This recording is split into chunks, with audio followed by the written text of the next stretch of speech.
नमस्कार, हस्तक्षेप में आपका स्वागत है। लोकसभा चुनाव की तैयारियां शुरू हो चुकी हैं। लोकसभा चुनाव की तैयारियों के तहत भारतीय जनता पार्टी की जो तैयारियां हैं और जिस तरीके से प्रधानमंत्री नरेंद्र मोदी का प्रोपेगेंडा चल रहा है, उस प्रोपेगेंडा मॉडल की समीक्षा कर रहे हैं प्रोफेसर जगदीश्वर चतुर्वेदी। तो आइए सुनते हैं प्रोफेसर जगदीश्वर चतुर्वेदी से कि प्रधानमंत्री नरेंद्र मोदी का प्रोपेगेंडा मॉडल क्या है और भारतीय जनता पार्टी किस तरीके से इस चुनाव में किन मुद्दों को लेकर के जा रही है और विपक्ष के पास इन मुद्दों की क्या काट है, या विपक्ष के पास जो मुद्दे हैं उनकी भारतीय जनता पार्टी के पास क्या काट है। तो आइए सुनते हैं प्रोफेसर जगदीश्वर चतुर्वेदी का ये संवाद सभा। हम बात करें कि नरेंद्र मोदी जो दावे कर रहे हैं वो दावे कितने अप्रामाणिक हैं और क्यों अप्रामाणिक हैं, कारण क्या है। नरेंद्र मोदी का पहला दावा अपने आप में गलत है कि देश तरक्की कर रहा है, और अगर देश तरक्की कर रहा है तो फिर तो गरीबी नहीं होनी चाहिए, बेरोजगारी नहीं होनी चाहिए, बहुत सारी समस्याएं नहीं होनी चाहिए जो कि हैं।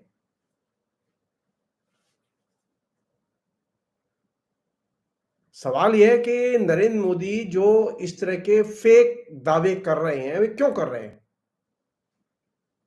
कहां से आती हैं वो चीजें, वो भावना कहां से आती है, वो अनुभूति कहां से आती है, फेक दावे करने की भाषा कहां से आती है।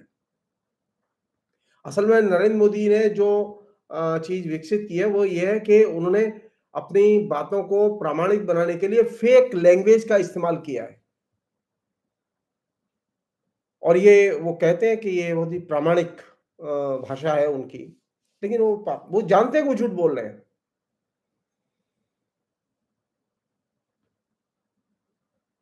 सवाल यह है कि क्या हिंदुओं ने तरक्की की? हिंदुओं ने कोई तरक्की नहीं की, बल्कि नरेंद्र मोदी के शासनकाल में हिंदुओं के अंदर भयानक बेरोजगारी और गरीबी बढ़ी है, और गरीबी का बढ़ना हिंदू समुदाय के अंदर ये अपने आप में चिंता की चीज है।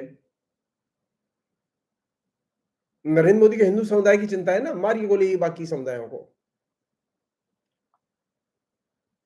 हिंदू जाति की जितनी भी शिकायतें हैं उनको उन्होंने राजनीति से जोड़ दिया है। सब लोग जानते हैं कि उसे किस राजनीति से जोड़ा गया, वो हेट कैंपेन से जोड़ दिया गया है, अल्पसंख्यकों के तुष्टीकरण से जोड़ दिया गया है, जो कि एसेंशियली ये चीज सही नहीं है।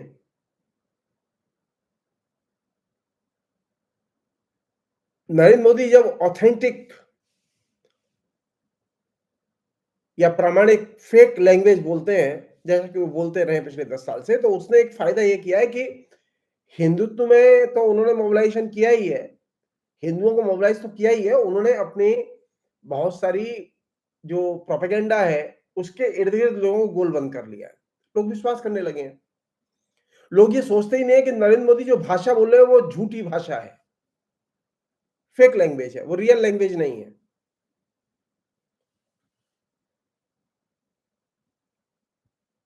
मसलन नरेंद्र मोदी चूंकि हिंदू और हिंदुत्व की बात कर रहे हैं, तो हिंदू पर बात की जानी चाहिए। उनसे पूछा जाना चाहिए कि हिंदू की क्या कोई आचार संहिता है आज अलग से? कोई आचार संहिता नहीं है। क्या नरेंद्र मोदी लोगों को यह कह सकते हैं कि वे मनुस्मृति के अनुसार जिए और रहें? क्या लोग मानेंगे? कोई नहीं मानेगा। तो फिर लोगों को हिंदुत्व की डोज या हिंदुत्व का नशा क्यों दिया जा रहा है? हिंदू जगो, हिंदू जागो, ये क्यों कहा जा रहा है बार बार? एक्चुअल में इस सब के जरिए जो नरेंद्र मोदी लगातार हिंदुत्व की बात कर रहे हैं, उसमें सबसे बड़ी चीज यह है कि हिंदुत्व से उन्होंने फेक लैंग्वेज सीखी है, और फेक लैंग्वेज में वे अपनी बातें कहने लगे हैं।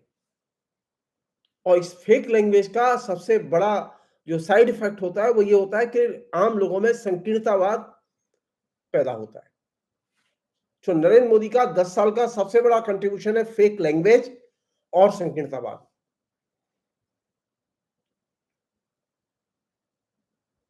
और इसने फेक लैंग्वेज और संकीर्णतावाद ने जो चीज दूसरी पैदा की है वो ये कि एक संवैधानिक निष्क्रियता पैदा की है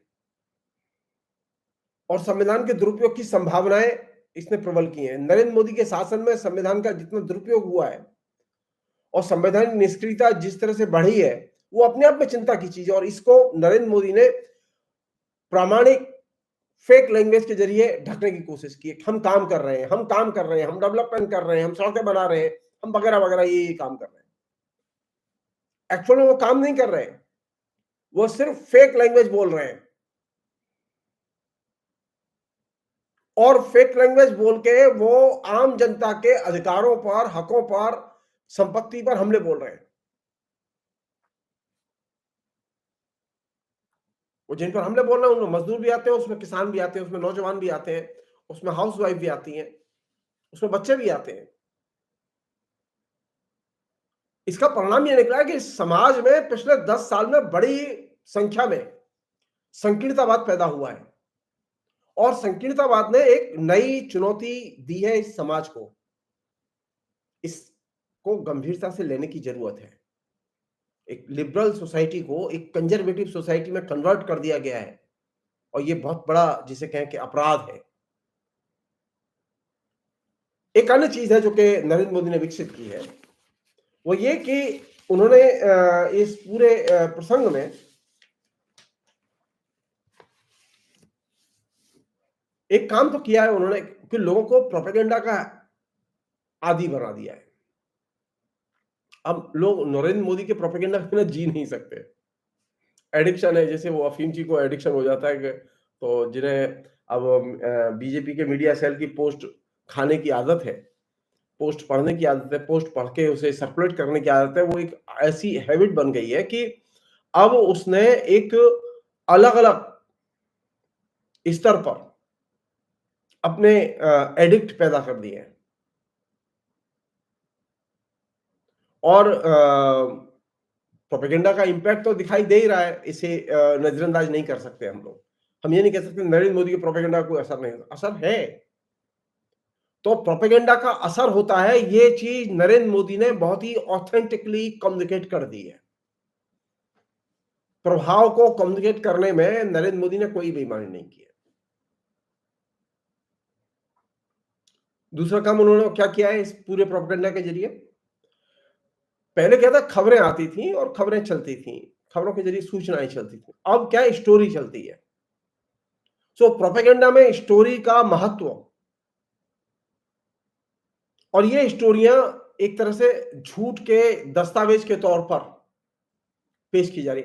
नेहरू के बारे में स्टोरी चलाओ, सोनिया गांधी के बारे में स्टोरी चलाओ, राहुल गांधी के बारे में स्टोरी चलाओ, मायावती के बारे में स्टोरी चलाओ। ये जो स्टोरियों का एक तरह से सैलाब आया हुआ है उसने एक ऐसी आदत डाल दी है कि हमें अब स्टोरी अच्छी लगती है, वो स्टोरी ज्यादा अच्छी लगती है जो कि फेक हो।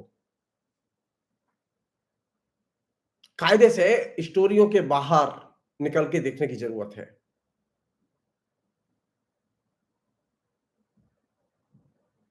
और चूंकि अब जो चीजें आपके सामने पेश की जा रही है वो खबर के तौर पर नहीं पेश की जा रही, वो प्रोपेगेंडा के तौर पर पेश की जा रही। तो आप जिसके आदत अभ्यस्त बन चुके हैं, आदत के शिकार हो चुके हैं, वो है प्रोपेगेंडा। और प्रोपेगेंडा झूठ के अलावा कुछ नहीं होता। प्रोपेगेंडा को प्रभावशाली तब माना जाता है जब वो राय और एटीट्यूड्स बनाने में मदद करे। नरेंद्र मोदी के प्रोपेगेंडा को इस मायने में मैं अतिरिक्त अंक दूंगा कि उन्होंने अपनी अनुकूल राय बनाने में जो उनके प्रोपेगेंडा के शिकार होते हैं और उनके एटीट्यूड्स को निर्मित करने में बहुत महत्वपूर्ण भूमिका अदा की है। वे जो उनके प्रचारक हैं, जो कि उनके व्हाट्सएप मैसेज या दूसरी चीजें लिखते हैं, वे प्रचारक इस मामले में सफल रहे हैं कि उन्होंने लोगों को अपने अनुकूल ढाल लिया है, या हम ये कहें उनके जो पाठक हैं, श्रोता हैं, वो उनसे प्रभावित होते हैं। कहने का अर्थ है कि प्रोपेगेंडा का जो नरेंद्र मोदी करते हैं उसका जनता की राय बनाने के साथ में गहरा संबंध होता है। हम लोगों ने कभी प्रोपेगेंडा को लेकर बात ही नहीं की जनता के बीच में, अपने आपस में बुद्धिजीवियों में बात नहीं की। हम कभी किसी ने कहीं कोई हिंदुस्तान के किसी पाठ्यक्रम में प्रोपेगेंडा पढ़ाया ही नहीं जाता। और ये जो प्रोपेगेंडा का पूरा मॉडल है जो नरेंद्र मोदी ने इस्तेमाल किया, ये एक तरह से इंफॉर्मेशन टेक्नोलॉजी और नए जो कम्युनिकेशन के जो तकनीकी यंत्र आए हैं, या ये जो नई जो सूचना समाज की जो संस्कृति आई है, तकनीकी समाज की संस्कृति, इसके बृहद परिप्रेक्ष्य में इसे देखा जाना चाहिए।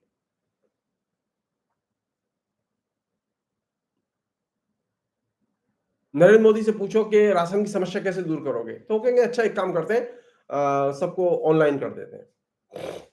तो नरेंद्र मोदी ने ऑनलाइन कर दिया। किसानों के पास पैसा कैसे पहुंचेगा, बोले कि हम बैंक में डायरेक्ट पहुंचाएंगे, ऑनलाइन चेक कर लेना। जो तकनीकी समाज के पक्षधर हैं, वे ये मानते हैं कि जितनी भी समस्याएं उनके तकनीकी समाधान खोजे जाने चाहिए और तकनीकी समाधान से ही हम आगे जाएंगे। नरेंद्र मोदी जो बार बार कहते हैं ना, देखो मैंने गारंटी दी थी ना, मैं आपके पास में आपके बैंक में पैसे पहुंचा रहा हूं कि नहीं पहुंचा रहा, तो वो असल में कोई पैसे वैसे नहीं पहुंचा रहे, वो असल में जो भारतीय समाज को वो एक तकनीकी समाज में रूपांतरित करके ले गए हैं। तकनीकी समाज के अपने संकट हैं जिनके बारे में हम बात नहीं कर रहे।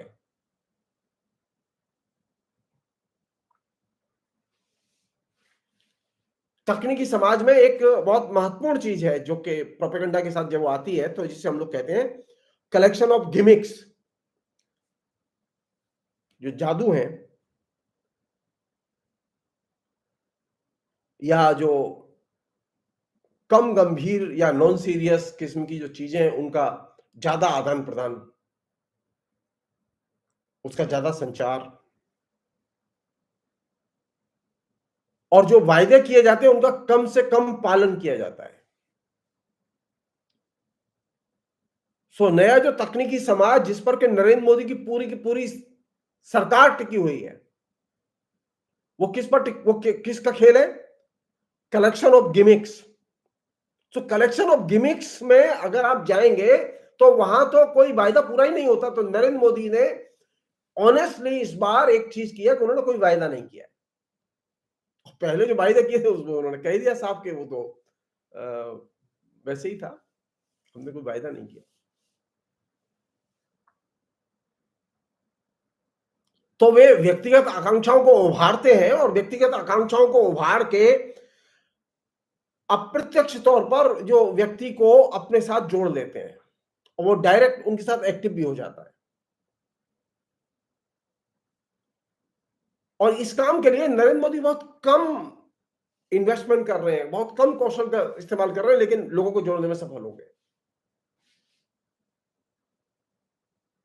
उनके जो प्रोपेगेंडिस्ट हैं वे नरेंद्र मोदी कहते हैं वो देखो हम कितना बढ़िया प्रचार कर रहे हैं, देखो आपकी जनता आपके पीछे कलेक्ट हो। अब उसमें प्रोपेगेंडिस्टों की कोई भूमिका नहीं है बहुत बड़ी। ये तकनीकी समाज में जब आप दाखिल होंगे तो तकनीकी समाज का ये अपना लॉजिक है, कलेक्शन ऑफ गिमिक्स।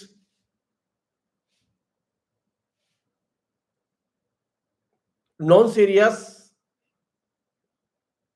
कम गंभीर, झूठी बातें ज्यादा से ज्यादा की जाए, उनका कम्युनिकेशन ज्यादा से ज्यादा किया जाए, और जो एक्चुअल में पॉलिटिकल जो वायदे किए गए उनका कम से कम पालन किया जाए। और आशाएं आकांक्षाएं लोगों की हमेशा जागृत रखो, उत्तेजित रखो उनको कि नहीं, भारत विकसित भारत की अवस्था में पहुंच रहा है, भारत विश्वगुरु हो गया है, नरेंद्र मोदी का विश्व में डंका बज रहा है। ये क्या है? ये लोगों के दिमाग में फेक इमेज कम्युनिकेट करना। एक अन्य चीज जिसको कि नरेंद्र मोदी ने किया है, बड़े इंटेलिजेंटली किया है, वो ये कि नरेंद्र मोदी आए थे किससे?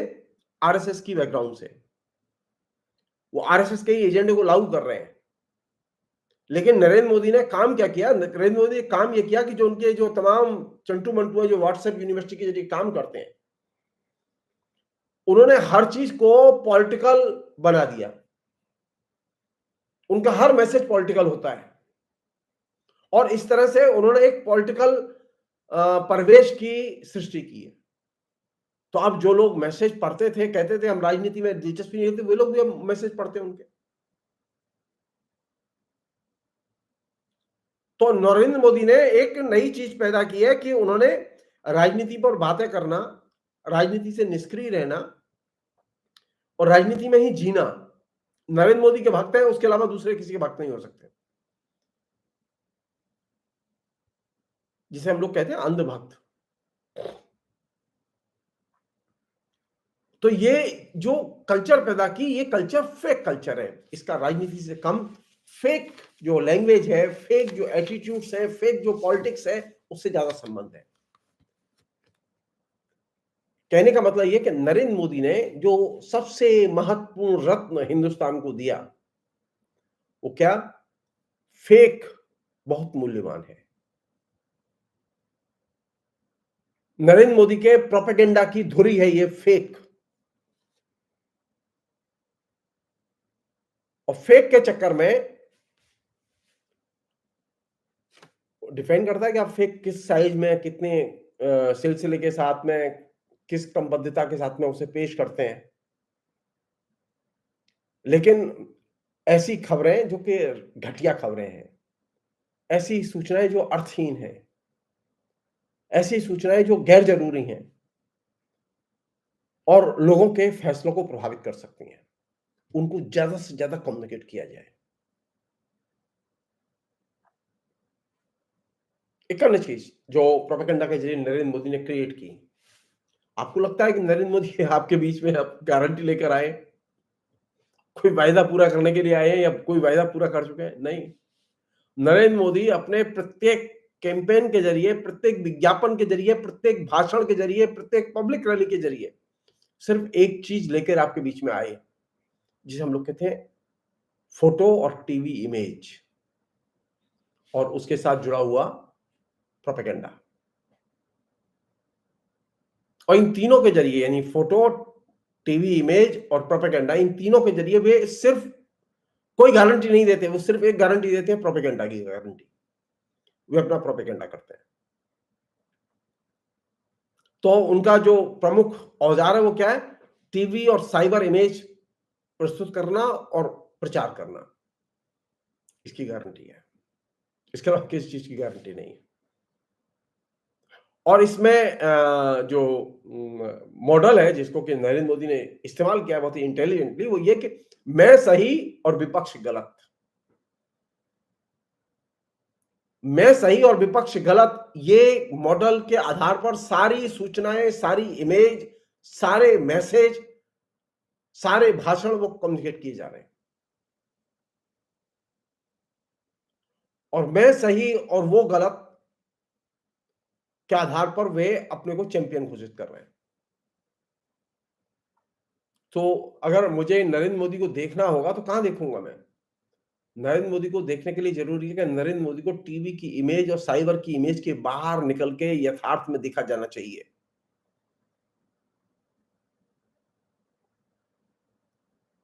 क्योंकि नरेंद्र मोदी की जो इमेज है वो पूरी की पूरी विज्ञापन इंडस्ट्री और प्रोपेगेंडा इंडस्ट्री, जिसे हम लोग जनसंपर्क उद्योग कहते हैं, उसका वो हिस्सा है। और इस इमेज के जरिए नरेंद्र मोदी ने सबसे बड़ा काम यह किया कि उसने जनता के साथ धोखाधड़ी की है। नरेंद्र मोदी जो कह रहे हैं उसे वो प्रामाणिक तौर पर पेश किया, और ये सबसे बड़ी धोखाधड़ी है, क्योंकि वह प्रामाणिक जैसी कोई चीज है नहीं। वहां सब कुछ फेक है। वहां इमेज भी फेक है, वहां वक्तव्य भी फेक है, वहां जो मैसेज कम्युनिकेट किया जा रहा है वो भी फेक है। हाँ, सिर्फ एक चीज सच है, फेक। फेक का महत्व, फेक की अर्थवत्ता, मूल्यवान की तुलना में नॉनसेंस और अर्थहीन बातों का ज्यादा प्रसार, ये महत्वपूर्ण है। एक अन्य चीज वो ये कि नरेंद्र मोदी की जितनी भी टीवी इमेज है और जितनी भी अभी पब्लिक डोमेन में जो भाषण के जरिए जो इमेजेस आ रही हैं और भाषण आ रहे हैं, उनमें कोरोना के दौरान जो तबाही मची थी उसका कोई जिक्र नहीं है। नरेंद्र मोदी कोरोना के बारे में बात ही नहीं करते। अब पता चल रहा है कि कोरोना में क्या क्या हुआ है। मैं पहले कर चुका हूं, इसलिए मैं उसे रिपीट नहीं कर रहा हूं। तो नरेंद्र मोदी कोरोना के बारे में बात नहीं करते हैं। नरेंद्र मोदी नोटबंदी और जीएसटी के जरिए जो तबाही मची है हिंदुस्तान की जनता के अंदर, उसकी कलेक्शन जीएसटी का कितना हुआ इसकी सूचना आती है, लेकिन जीएसटी से कितना नुकसान हुआ है देश का, व्यापारियों को कितना नुकसान हुआ है, इसके बारे में कोई चर्चा नहीं है। यानी जीएसटी, नोटबंदी, कोरोना, वैक्सीनेशन, इनके जो साइड इफेक्ट हैं, इनके इस पूरे दौरान जो लाखों लोग मर गए, बिना इलाज के मर गए, वे सारे के सारे विषय नरेंद्र मोदी ने और उनकी टीवी इमेज ने और उनकी वर्चुअल इमेज ने वे सारे विषय खदेड़ के बाहर कर दिए। अब हमारे बीच में नहीं है।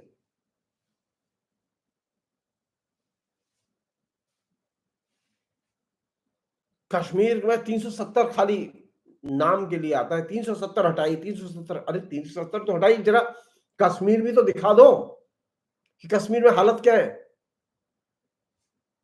कश्मीर की जनता की आर्थिक स्थिति में सुधार हुआ कि उसकी और बदहाली बढ़ी? कश्मीर में भयानक बेरोजगारी है, लेकिन कश्मीर की इमेज आपको दिखाई नहीं जाएगी। खाली एक ही इमेज दिखाई जाएगी, 370 हटाई। वायदा किया था ना, 370 हटाई, हटा दी। न टीवी का कैमरा वहां जाएगा कश्मीर, न नरेंद्र मोदी कश्मीर जाएंगे, न नरेंद्र मोदी कश्मीर में अपना कैंडिडेट खड़ा करेंगे। है ना सफलता? आपको उलझा दिया है एक पंक्ति में, 370 हटाई। देखो गारंटी दी थी ना, गारंटी पक्की। एक अन्य चीज वो ये कि उन्होंने बहुत कहा था कश्मीरी पंडितों के साथ में बड़ा अन्याय हुआ है, बड़ा अन्याय हुआ है। हम जानना चाहते हैं कितने कश्मीरी पंडित इस बीच में आके वहां बस गए, क्यों नहीं आए? कोई कश्मीरी पंडित लौट के कश्मीर नहीं गया, तो किसी को नरेंद्र मोदी के ऊपर कोई विश्वास नहीं है।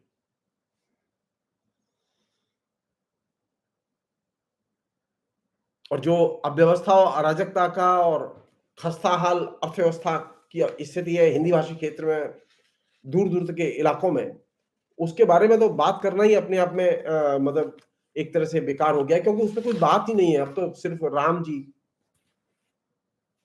एक अन्य चीज और बहुत महत्वपूर्ण चीज वो ये कि नरेंद्र मोदी जब भी टेलीविजन पर आते हैं और बात करते हैं, तो वो हमेशा किसी न किसी बहाने की तलाश में रहते हैं।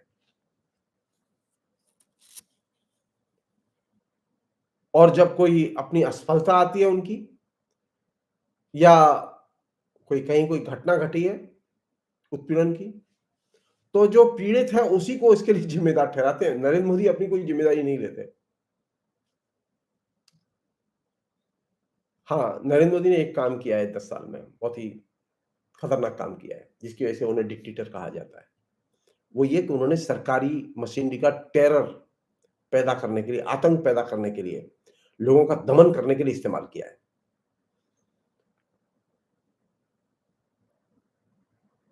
और इस टेरर के फिनोमिना में एक चीज विकसित किया, वो ये कि जनता को आज्ञाकारी बनाने में इससे मदद मिली। जो लोग बोल नहीं रहे हैं, लोग भेड़ की तरह खड़े रहते हैं, कहते हैं मोदी मोदी मोदी ठीक है, मोदी ठीक है। जरा सा कुरेद दो, कहते हैं परेशानी तो बहुत है लेकिन मोदी ठीक है। डरता है वो आदमी।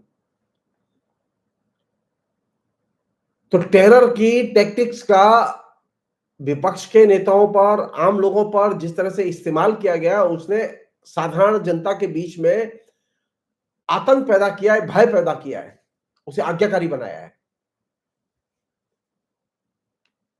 और ये निर्दोष लोगों को टेरर का शिकार बनाना, सरकारी आतंक का शिकार बनाना, सरकारी दमन का शिकार बनाना, ये अधिनायकवाद की विशेषता है, ये लोकतंत्र की खूबी नहीं है। एक अन्य चीज है जो कि इस बीच में डेवलप की है उन्होंने, वो ये कि नरेंद्र मोदी ने एंटी मुस्लिम फीलिंग के आधार पर एक नया हिंदू कॉमन सेंस डेवलप किया है। तो जो लोग एंटी मुस्लिम हैं वो अंदर से भी एंटी मुस्लिम है और बाहर भी एंटी मुस्लिम है। और इसने क्या किया कि सिर्फ मुसलमानों के खिलाफ ही नहीं, समूचे वंचित समाज के खिलाफ नफरत और घृणा और हिंसा इसे पैदा कर दिया है, उससे अलगाव पैदा कर दिया है।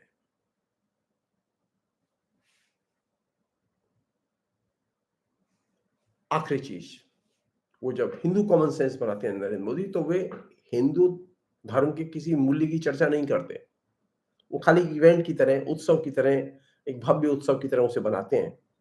और भव्य उत्सव की तरह बनाते समय वे 4 चीजों पर जोर देते हैं: अंधविश्वास, मूर्ति पूजा, टूरिज्म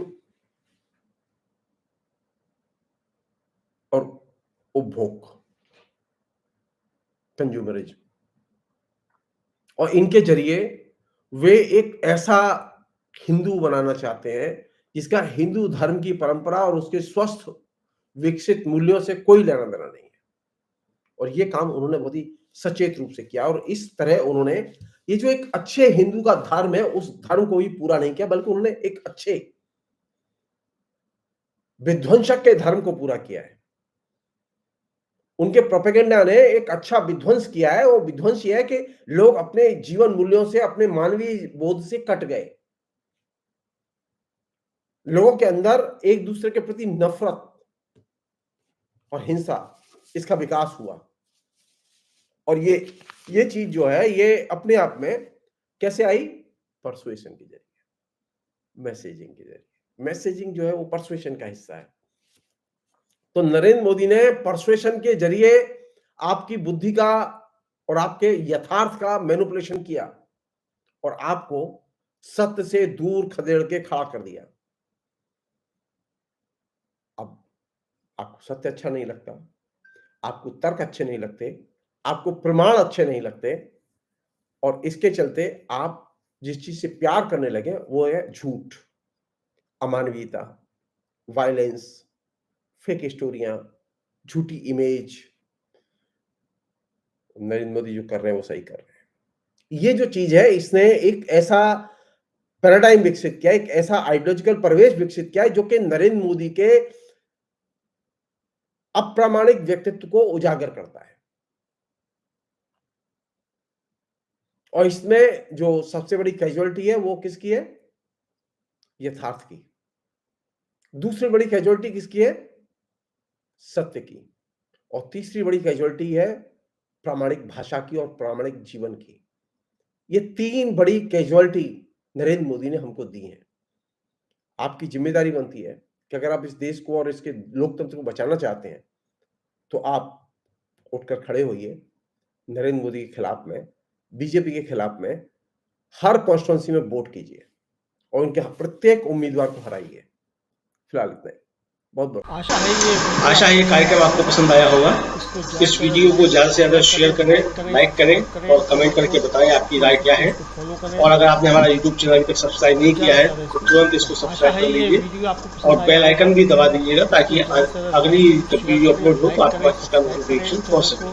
और अगर आपने हमारा फेसबुक पेज फॉलो नहीं किया है, फेसबुक पेज को भी फॉलो करें। धन्यवाद।